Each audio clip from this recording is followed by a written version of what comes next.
dumating na ang pang Chinese New Year na decor.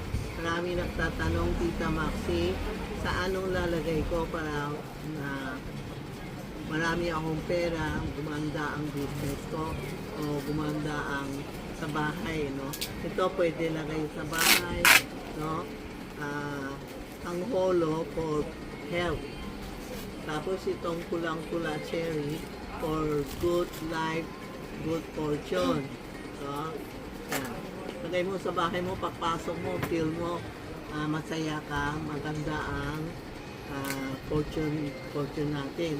Ito naman, ano ba ito? Prutas na ano? Persimmon. Persimmon ba? Parang ano? Pomegranate. Pomegranate. Ha? Pomegranate. Pomegranate. Mga fortune Pomegranate. na may pera. Ibig sabihin, mga Basta may pera, greeny. mayana, basta maganda lang sa bahay. No, Alam na sorry nila po yan. Sorry po, Kasi bulol. mga nori-dura dito. Ay.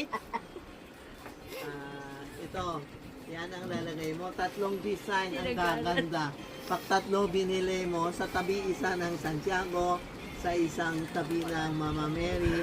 Ito naman, mangga. Mangga is prosperity also. Diba, matamis. Itong tatlo, pwede niyo ilagay sabay o kaya isa lang o tatlo o dalawa, no? Halimbawa, may mga Chinese decor, ilagay mo, i-try niyo i-decor. Kasi mga interior designer dito para maganda. Then picture mo sa akin. Pag tama, sasabihin ko, very good. Pag mali, tuturuan kita kasi I'm an interior designer. Tuturuan ko kayo how to decor your home. Lalo na yung mga naglalagay ng Santiago at Mama Mary, tapos may money tree o kaya katopwell. Pwede nyo send video to Tita Maxi Charm, kay Inday or kay Rena o sa akin. Titingin ko mga video nyo, tuturuan ko kayo tama or hindi. Thank you. Salamat.